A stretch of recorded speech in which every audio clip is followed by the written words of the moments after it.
Val Liberté. Autisme, survivre à l'école.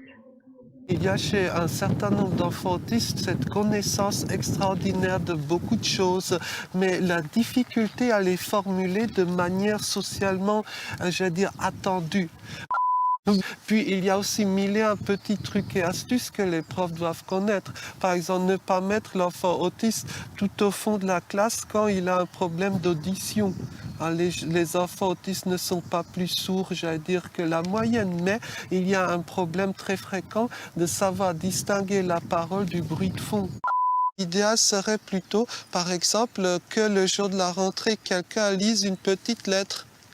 Ou ça peut être l'enfant lui-même. Par exemple, j'ai des centres d'intérêt différents, mais je suis très sympa quand même. Je ne mange pas forcément la même chose que vous, mais voilà.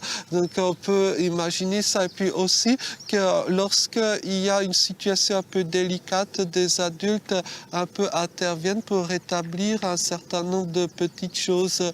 Ou aussi que les adultes sachent que si, par exemple, l'enfant autiste est accusé de tout et n'importe quoi, ça peut être une fausse accusation aussi.